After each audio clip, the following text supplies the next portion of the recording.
to jest film o skalowaniu sobie poziomu trudności w Soulsach, w Souls-like'ach, nie? Mnóstwo sposobów.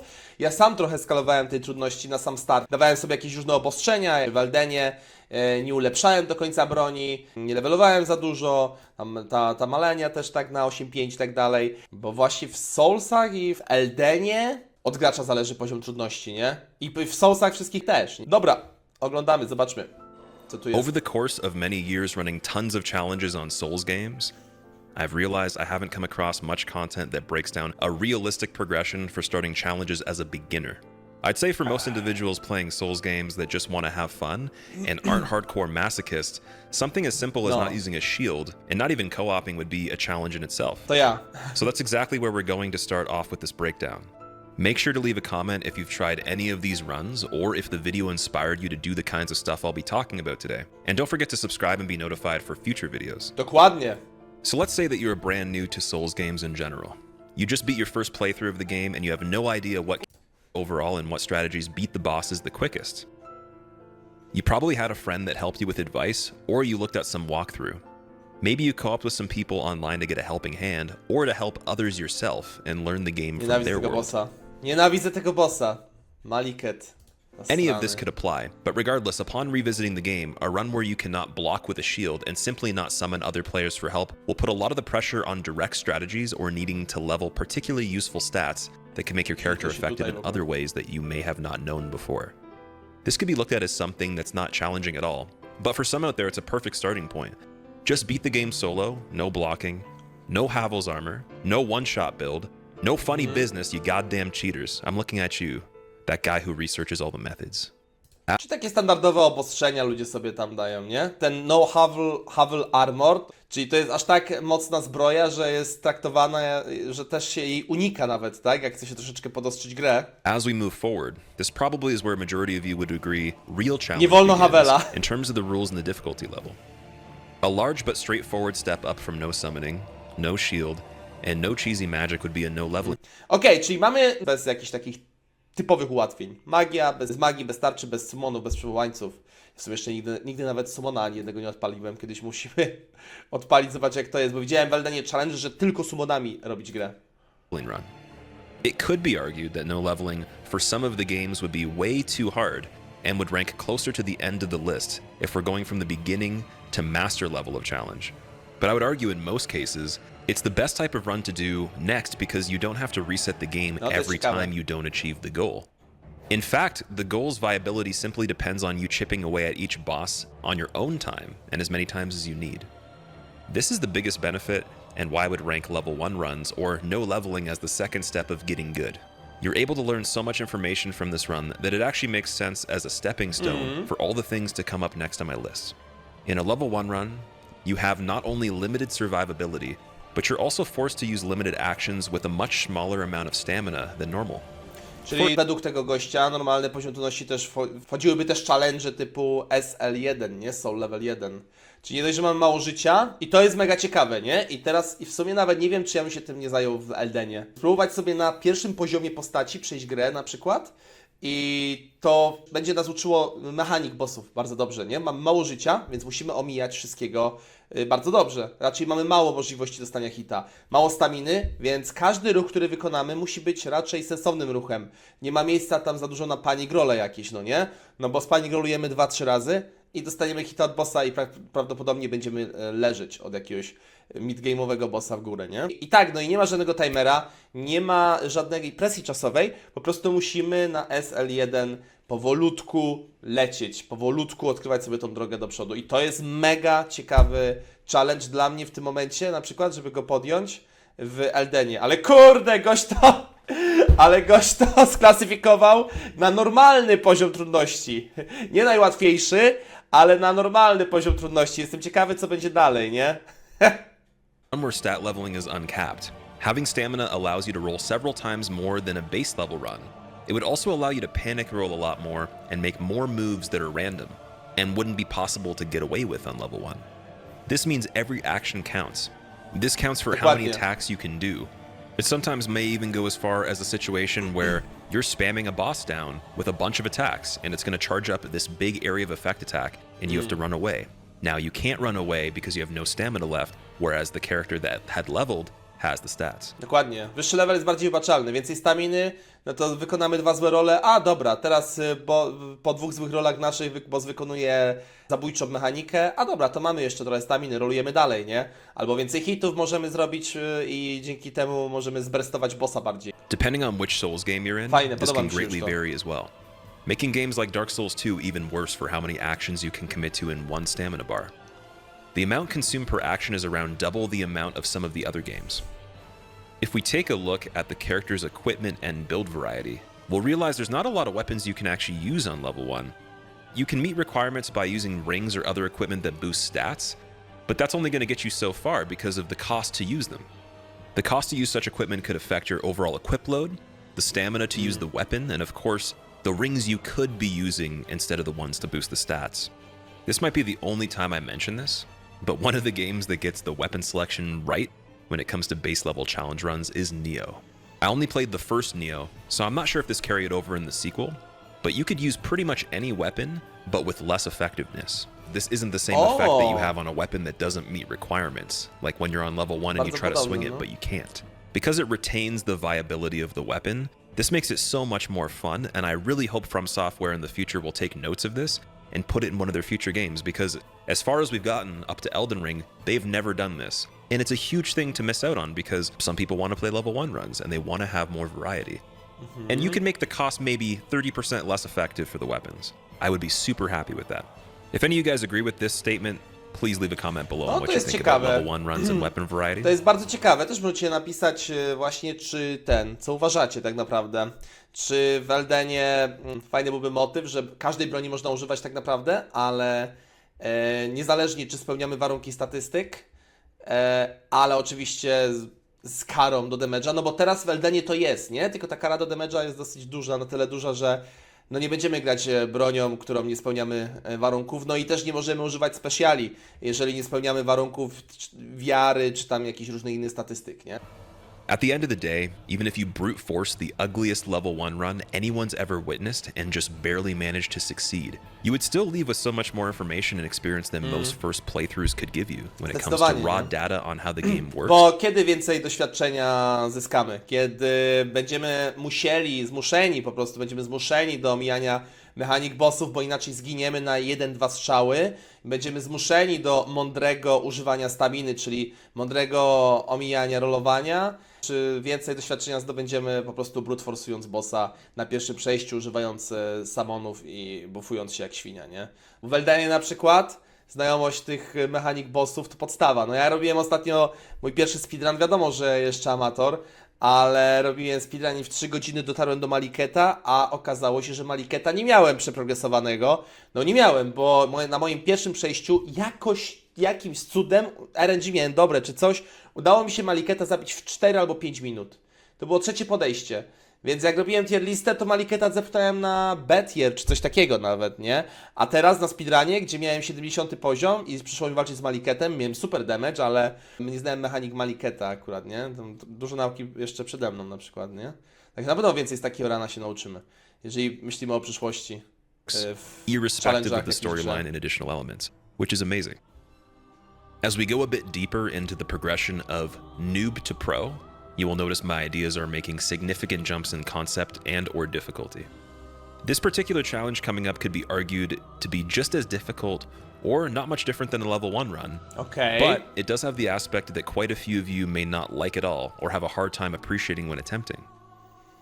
The next step up from a level 1 run is none other than Deathless. Deathless!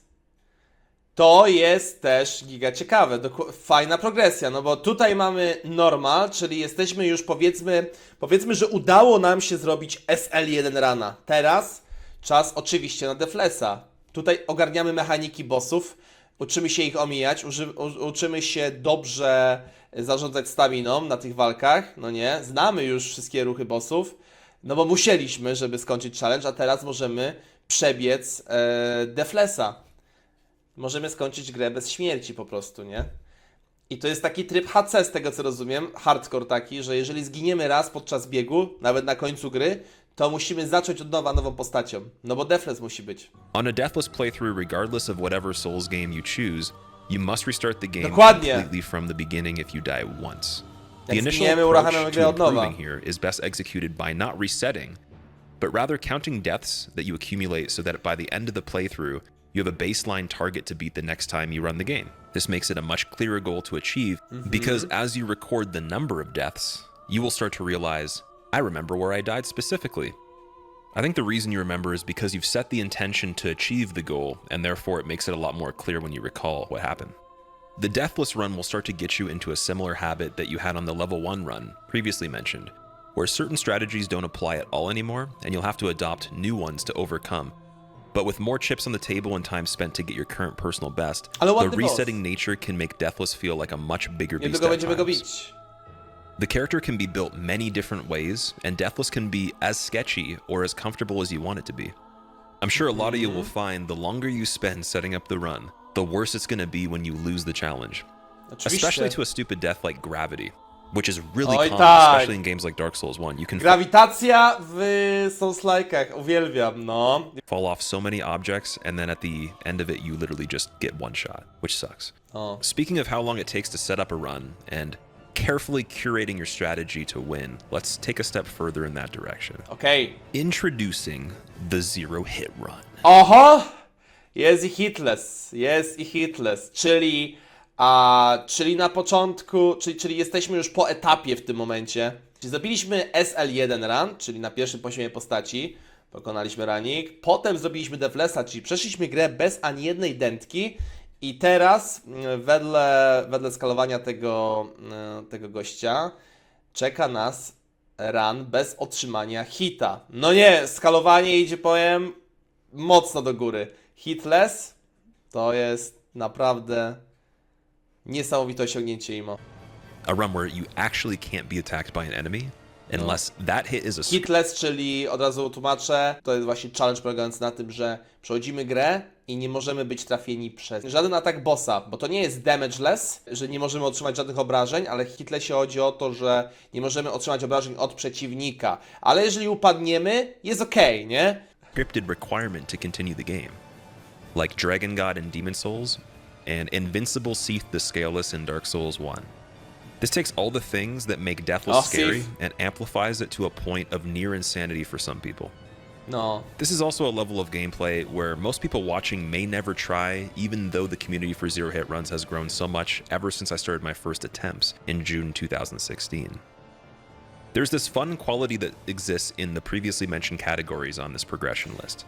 Ale to jest świetne, bo też wiadomo, że nie od razu się zrobi Hitlessa i to też można mierzyć ten progres, nie? Ludzie mają sobie te tabelki, robiąc te rany i na każdym bossie mają spisane hity, ile otrzymali. Jeżeli 0, no to wiadomo, że lepiej się nie da, ale na przykład mają rany 3-hitowe, potem mają 2-hitowe, 1-hitowe. Fajne jest to, że to też się progresuje, nie? To nie jest tak, że otrzyma się jednego hita i o kurde, new game. Otrzyma się jednego hita i new game.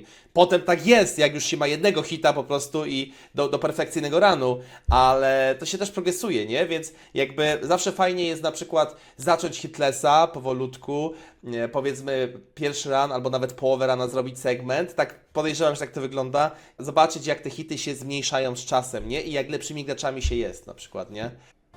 A fun that's felt in still being able to have several options in how you want to approach the scenario. The no shield, no summoning is just a less handicapped first playthrough. The level 1 run, although pretty brutal to fight enemies, allows you to take your time. You can take as much time as you want. Even Deathless is kind of like that, where you get to pick exactly how much time you put into that character build. No tak, and nie if ma you want to żadnego take 20 ograniczenia hours to do a czasowego. Deathless run, you can, or you could do it in an hour and a half. Dokładnie. In my experience, the hitless run is preferably done the quickest of all 3 previous comparisons, because who really wants to make a 2-hour run 6 hours long for no good reason? This is exactly the point why you don't see nearly as many character build varieties on hitless run videos, unless it can be justified with a certain time frame. Even some of the longest magic character runs, which are typically longer to set up, that are hitless, still are much quicker than how long my original deathless runs took. Being strict on your strategies and having a consistent flow to everything is super key in simplifying the run. Having fun in this context has a completely different meaning. Make no mistake, hitless runs are fun, but in a different type of way. A lot more serious way. Picture this. You think you're a masochist. You've done hard things. You're playing Dark Souls 1. Hey, I should do a hitless run. Let's try. You get kinda good at it. The first run is kinda shitty. Second run's pretty bad. 2 weeks later, you make it all the way to Anor Londo. You're at goddamn Ornstein and Smough, and you haven't been hit by a single enemy. And then it finally happens. You realize you have to do this again, but better. That's where it gets pretty serious when it comes to fun. It's also very likely that you will... To, o czym mówi ten gość, do większości ludzi kompletnie nie dotrze, nie?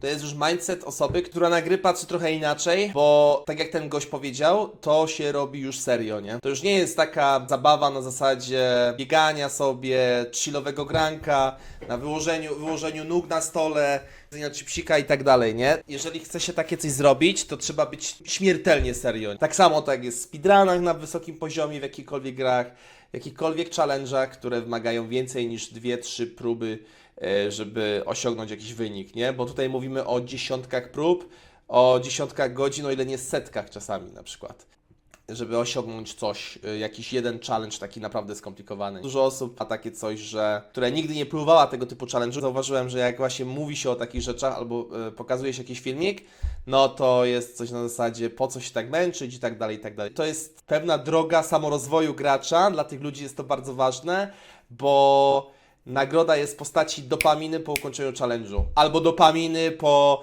skończeniu jakiegoś segmentu, rana, który ogarnęli dobrze, perfekcyjnie, nie? Na no-hicie na przykład nie dostając hita, albo na speedrunie pobijając swój jakiś czas. I to jest satysfakcja nie do opisania, nie? Tylko że trzeba się temu poświęcić, potraktować to strasznie serio, nie? Mało osób tak będzie robiło, nie? Ja to rozumiem. Reset on Ornstein and Smough, amongst a lot of other things. Like things that are stupid easy that you know you can do, that you've done before. Podoba mi się jak powiedział stupid easy i w tym momencie pojawia się Renala. To jest najprostszy boss na świecie, ona jest łatwiejsza niż mob. Glitches that happen. Random things like falling through the floor that don't happen to anyone else, where you start to victimize yourself. And even stupid hard things that you just actually have a skill progression that you need to progress through. It's just the nature of limiting the tolerance of what qualifies as a run. From that progression of, I'm restricting my levels, all the way to, I'm restricting getting hit. With the objective of not getting attacked by an enemy seeming Świetne unlikely. właśnie takie powolne odbieranie sobie praw w grze. Aż w końcu dochodzimy do momentu, gdzie praktycznie jesteśmy ograniczeni giga mocno i musimy i tak przejść grę i robimy to i piękne to jest. Skalowanie sobie poziomu trudności powolne, almost like you progresja. would practice for sports or for music.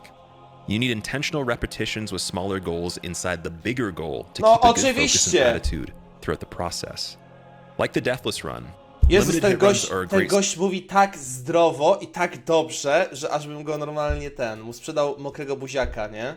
Oczywiście to jest cały progres, to jest cały proces. Nie można od razu zakładać, że będzie się najlepszy na świecie, nie można zakładać jakichś dużych celów, ale cieszymy się z małych segmentów, rozkładamy sobie wszystko na segmenty i powolutku te segmenty progresujemy, potem dokładamy całość i nagle powstają dobre rany, no-hity albo jakieś inne challenge, nie? Starting point, and in my opinion, Najgorsze, co można zrobić, to popatrzeć sobie na gościa, który robi no-hita albo jakiegoś w ogóle godrana, od razu uznać, że to jest banalne, bo przecież to wygląda łatwo, no to mi się też uda, pobiec samemu, oczywiście sfailować po 5 minutach i uznać, że to nie dla mnie, że się do tego nie nadaje. To jest taki standard, nie? Kompletnie tak to nigdy nie wygląda. Jak ktoś robi takie challenge, to musiał sobie przejść segmentami wszystko, musiał poświęcić giga dużo czasu. Trzeba mieć dużą dozę cierpliwości, poświęcenia i trzeba tego naprawdę chcieć, nie? To nie jest tak, że ktoś się nie nadaje do speedrunów czy do challenge, tylko trzeba po prostu zdać sobie sprawę, że trzeba poświęcić na to bardzo dużo czasu. I to nie jest łatwe, to naprawdę nie jest łatwe. Wygląda łatwo, jak ktoś robi no-hita, to przecież to wygląda tak, że gość sobie biegnie po prostu przez całą mapę i jeszcze można się z niego śmiać, że przecież on w ogóle nie walczy z mobami, to jest banalne. Albo gwyna na 2 strzały parowaniem wyjaśnia. To wcale nie jest takie łatwe. necessary to get down to the goal of 0 hits taken. While the next category is not significantly harder than a hitless run, it needs to be mentioned because it is the next step up naturally in the runs I've done over the years, as well as a nice achievement to have completed if you're already comfortable with the effort that goes into the hitless run. Kolejny level. Damageless. Damageless! They end up being about 50... Czyli nie tylko nie możemy otrzymać obrażeń od przeciwnika, ale też nie możemy sobie sami zadać obrażeń przypadkowo, albo od czegokolwiek, od środowiska, od grawitacji, od czegokolwiek, nie? I to też usuwa możliwość korzystania na przykład w DS1 z RTSera, czyli pierścienia zwiększającego obrażenia, gdy mamy mało HP. W Elden Ringu też jest taki talizman, który zwiększa obrażenia, gdy mamy mało HP. No i ogólnie SOULSLIKE. On some of the games, and more or less on others depending on which one you run. An example would be the damage bonus of Red Tearstone Ring, a ring that gives you in Dark Souls 1 50% damage bonus, is very viable, but on a game like Dark Souls 2 and 3, it's only 20% damage bonus. With the bonus being more than double in the first game, and the ring requiring you having lower health to activate, which actually isn't a violation of the goal in hit list because inflicting self-damage doesn't actually count as an enemy hitting you, it still is a huge difference in terms of how easy it might be to kill enemies, which can greatly impact the learning curve and the difficulty of the run overall.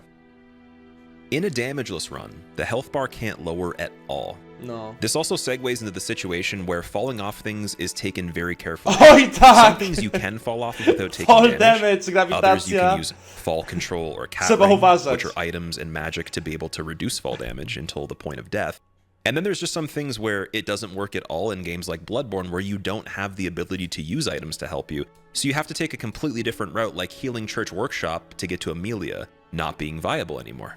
Instead, you'd have to get the symbol from Cleric Beasts and open the gate to the cathedral, going straight forward up the steps rather than going around through Healing Church Workshop, which is actually pretty tricky because Cleric Beast is not actually in a run normally, unless you're doing all bosses.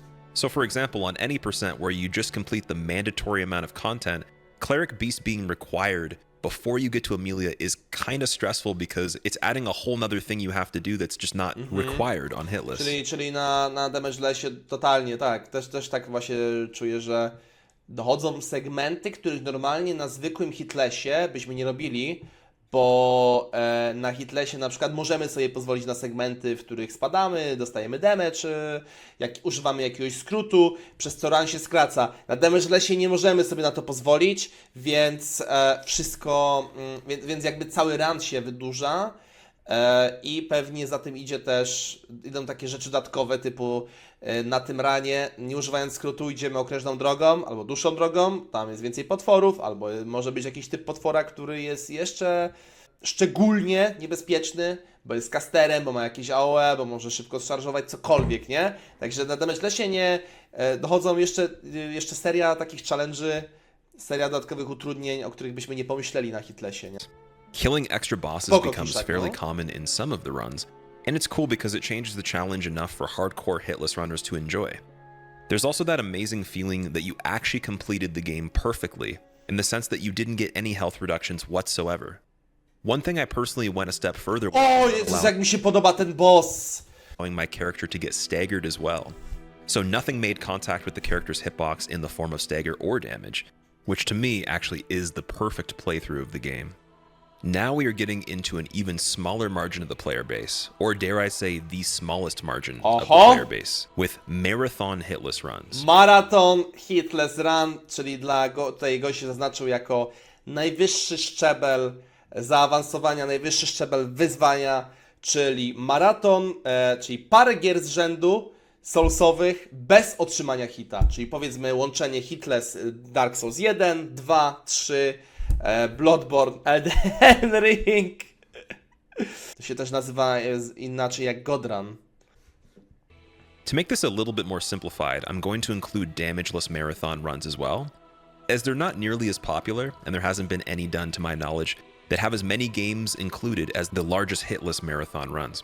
You essentially get to this level when you've achieved such insane feats of mastery in the hitless and damageless categories that you're just simply bored with life overall, and your human-like excitement for games is just plain gone. Ej, ale to ciekawe czy tak faktycznie jest, jeżeli osiągniecie wszystko, nie wiem czy tak się da zrobić, że challenge jest tyle ile sobie wymyślimy tak naprawdę, ale jeżeli osiągniecie Godruna, gdzie potraficie przejść 5 gier Soulsów z rzędu, bez otrzymania hita od jakiegokolwiek stworzenia, bossa, czegokolwiek, to co dalej? To co dalej? Ciekawe, czy taka osoba nie odczuwa pustki egzystencji w świecie gamingu. Co jeszcze zostało, nie? Co jeszcze zostało? You will never be pleased with anything anyone can ever design or create, and you must fabricate some sort of digital straitjacket and padded room to soothe your inner demons for the coming months and years to survive the bleak nature of the reality's Dobrze to goś limitations. powiedział. Even you, the masochist, at this level of gameplay will realize that it's a whole different ballgame. When you do regular hitless and damageless runs, the average any percent or mandatory playthrough of content across all the Souls titles is under a couple of hours without glitches. Once you've completed a lot of these runs, it's easy to develop the habit of trying methods that are not intelligent for the goal, as much as they're just purely entertaining to your curiosity and ego. Szukasz po I have prostu. fallen victim to this syndrome countless times, where it automatically becomes appealing to see what happens when I freestyle a random strategy or idea that I've rarely or never used before in a small situation. And this isn't even during practice, this is when the run has not yet been completed overall, and I'm on a good attempt as well. The philosophy seems to be with this mindset that you could just reset the run. You know, it's not that long of a run back. Why not just try something fun? But it never really ends up I benefiting. to jest też super na przykład. Coraz więcej obserwuję content creatorów Eldena. Niesamowite rzeczy oni tam wymyślają. Na przykład każdy potwór to malenia. Albo triple trouble, czyli potrójni bossowie, double trouble, podwójni bossowie. Gram po każdej dętce gra przyspiesza o 10%. Tego jest mnóstwo i to się świetnie ogląda. Zwłaszcza jak skillowy gracz jeszcze to robi. As much as you think it will. I know not every player is like this, but I think it's hilarious from a psychological standpoint because we went from the progression of not Randomizer runy. even being willing to reset the game all the way to, hey, I can reset as much as I want. Let's do a bunch of stupid stuff. This is the act of curiosity allowing quality to dwindle. In the context of marathon running, this will definitely come back to haunt you when you're 3 games deep, 4 games deep, maybe on the 5th game of a total of 7 Soulsborne titles, including Sekiro, Demon Souls, Dark Souls Trilogy, which is what people have been doing. And you decide to make a really silly decision because your habits have been hardwired to have your curiosity lead before common sense. The best part I've noticed in my experience is even the audience won't even understand what you're doing. They'll agree your choice was bad, but you just love the flavor of unpredictable ideas with all that pressure on you. Jezus, fantastycznie ten gość mówi tak dobrze, on przemawia moimi myślami. To jest... Ja muszę zobaczyć, co on jeszcze tam nagrywa sobie. Bo tak naprawdę dzisiaj mi ten film wyskoczył randomowo, bo coraz więcej chyba przeglądam soulsowych rzeczy i zaczynają mi wyskakiwać rzeczy z tego, z algorytmu soulsowego. Muszę obczaić, kto to jest w ogóle? Kto to jest? Killa. Subskrybuję. Bez kitu. GG. Luckily, a ton of the best players of all time are not like Tak this. zdroworozsądkowo, to jest po prostu miód na uszy, nie? To jest tak relaksujące. I and a few others definitely are. Gino Machino, for an example, is a great mention in this topic because he is known to be super efficient in practice and execution, which sometimes leads you to not have situations like I've mentioned I've had. I would argue that he's only gotten better in those aspects as he recently just completed The God Run, popatrzcie. Run Boga. Bieg Boga, czyli Dark Soulsy Trilogia, Sekiro, Bloodborne, Elden, nie? I to wszystko robić na przykład hitless przy takim maksymalnym expertise. the run I mentioned, 7 games back to back. Sekiro, Sekiro, Demon Souls, Bloodborne, and the Dark Souls trilogy, as well as Legendarny Elden jest Ring. gość. And he didn't get hit at all in the entirety of it. The Czajcie craziest thing, to? Czekajcie. Czajcie the to? run I mentioned, 7 games back to back.